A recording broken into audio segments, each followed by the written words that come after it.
guys, and welcome to my channel, Changing Phases Tarot. I'm very happy to have you here with me today. Now, today's reading, it will be a special reading for the full moon that is occurring on, was actually the night between January 1st and 2nd, 2018. It's called the Wolf Moon. It's also a supermoon. There is going to be another full moon in January this year on the 31st. It doesn't have a given name, right? So it's going to be a blue moon.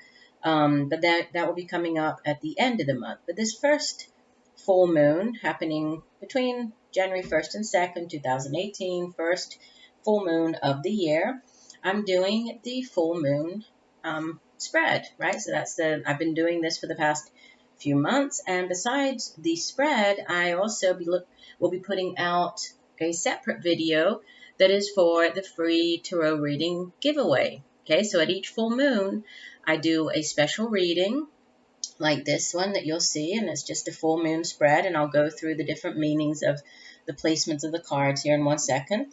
But I also do a free tarot reading giveaway. Okay, so be watching out for the other video. Just do follow the instructions, and you'll be entered into the drawing.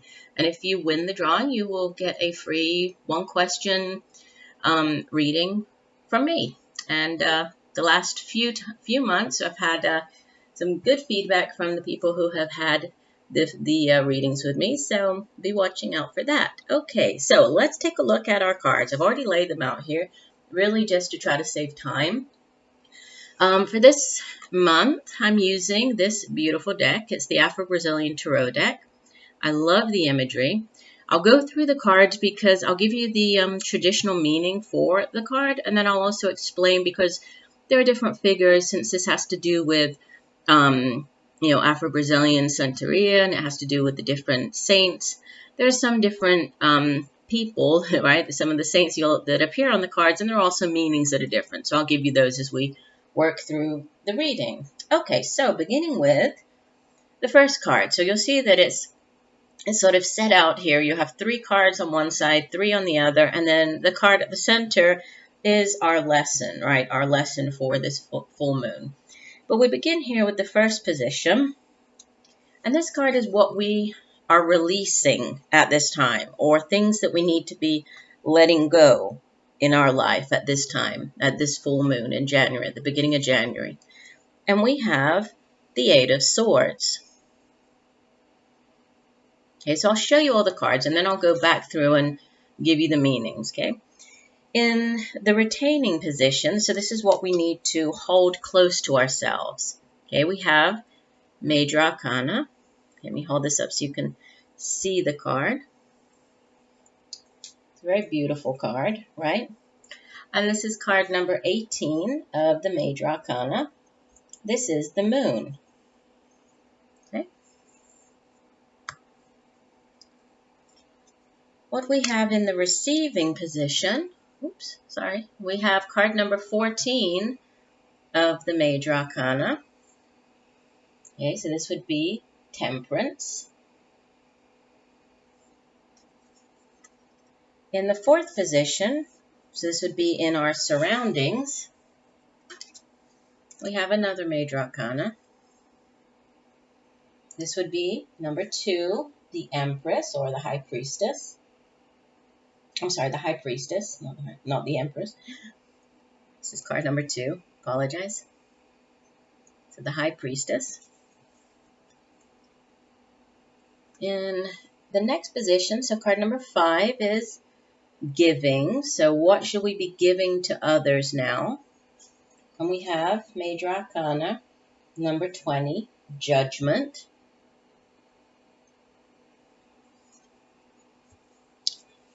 In placement number 6, we have the Beginning, something new that will begin soon. And we have the 2 of Wands. And at the center of the reading, so the lesson, what we should be learning at this point, we have another Major Arcana. This would be the Magician. This is number 1. So out of 7 cards, we have 3, 4, 5 major arcana cards. So, a pretty powerful reading for this first supermoon and full moon of this new year. Okay, so going through the cards, beginning here with the Eight of Swords. So this is what we need to be releasing, letting go from our lives right now. And the swords, first of all, the swords suit is the suit that speaks of its cerebral energy. So it has to do with our intellect. It has to do with our thoughts, how we communicate. It has to do with change. It has to do with conflict as well as conflict resolution. It's basically, all of our intentions, everything sort of when we planning and putting all of our thoughts together to come up with a plan. That's what we do with the suit of swords, right? So it's cerebral energy, or it's intellectual energy, right? And the Eight of Swords, traditionally, it has to do with feeling restricted, right? If you think of in the traditional tarot deck, it's the woman and she's she's surrounded by swords, she's blindfolded. It's like she feels restricted, she's bound, she's helpless, vulnerable. She's sort of being held captive, but really the only one doing the imprisoning is the woman, right? So she is sort of imprisoning herself. She could easily get out of that situation, but she seems, the blindfold prevents her from seeing the truth. She feels as if she's unable to break free of that particular situation. So, in this deck, some of the cards, they do have slightly different meanings. The Eight of Swords in this particular deck, it speaks of blame, right, or difficulties. So this could be just, you needing to release any feelings of blame or any feelings of restriction or feeling helpless. It's like you need to let that go with this full moon. Okay, release that from your life right now. Okay. As we move into the retaining, what you need to hold close to you, this is, like I said, the major arcana, so number 18, and this is the moon. So for the full moon, you need to hold on to, retain the energy of the moon. So the moon card is all about our intuition, right? It's the card of dreams. It's the card of the subconscious. It's the card of our psychic abilities, intuition.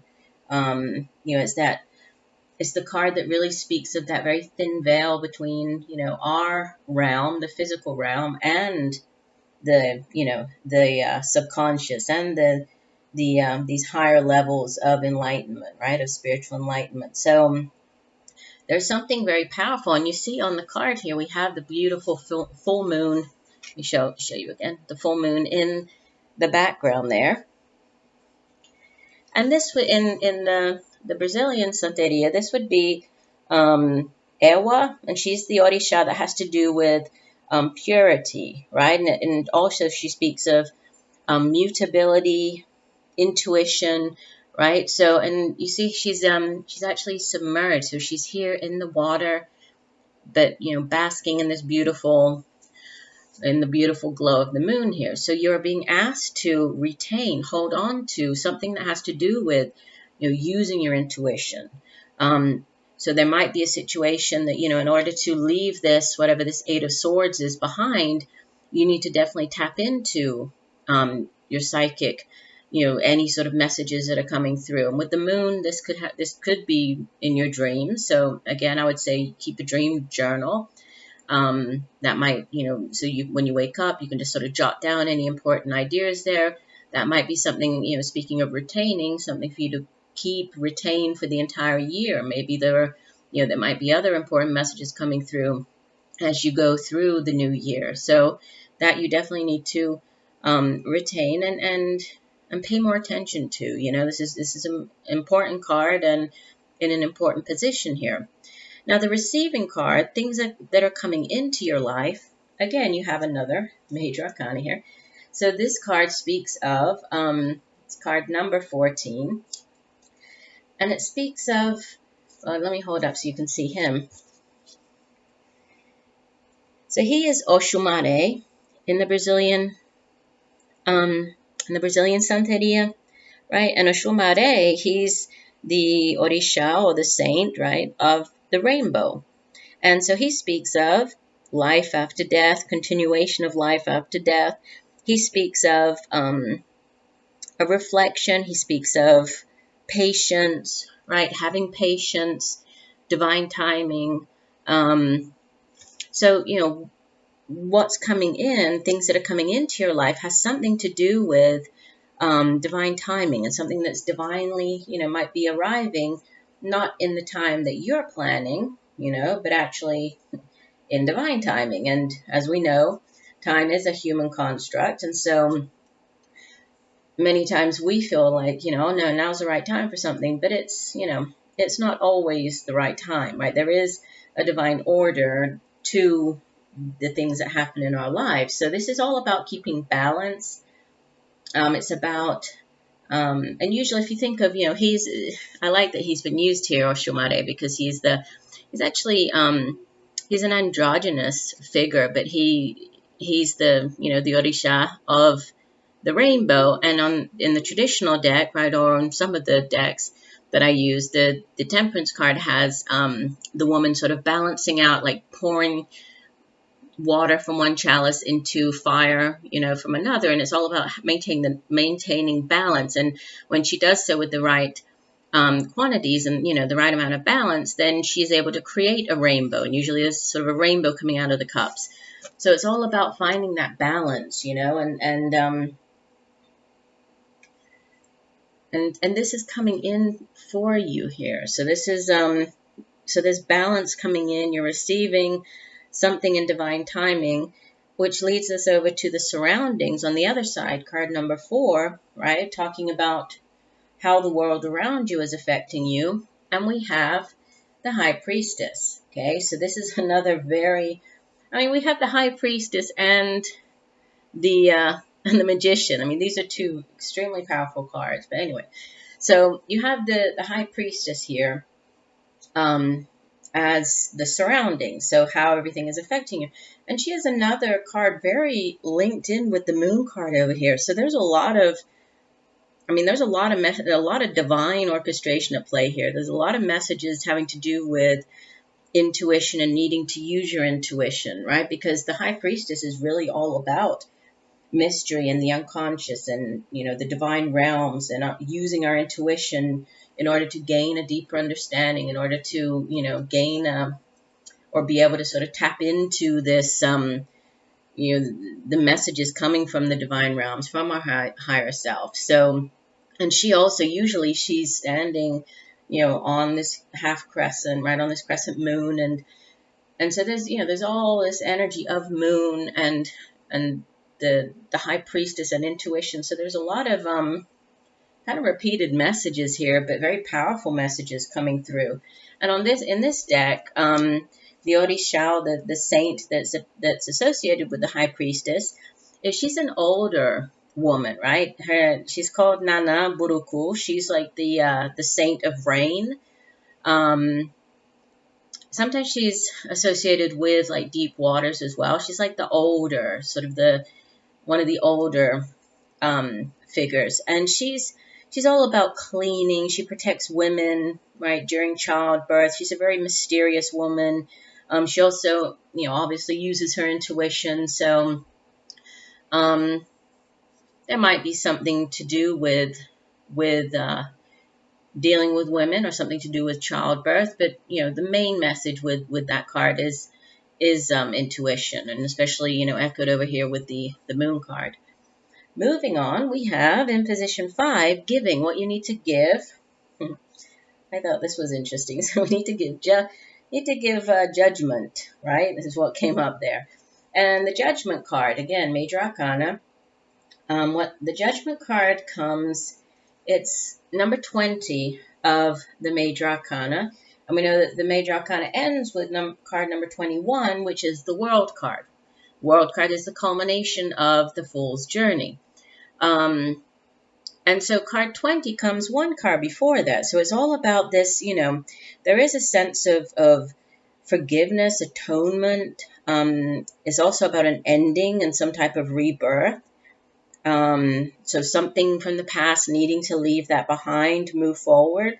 There might be a tough decision at hand. There might be a judgment call, some type of fresh start. And obviously with it, with any ending, yes, endings are at times difficult, but there's always a new beginning following it, So, and in this particular deck, the card is represented by Shango, right? And he is a very powerful saint, right? In Santeria, Shango is the saint or the Orisha of lightning, of thunder. And he is all about justice, right? He's an Orisha that deals with kind of dealing justice. So there's some type of, judgment, renewal, could possibly have to do with news coming in, possibly quickly. Also renewal, with the ending and beginning. So something new coming in. And this is in our giving, what we need to give to others. So there's some type of giving justice or judgment, or giving some type of ending and new beginning to other people, however that might play out in your particular life.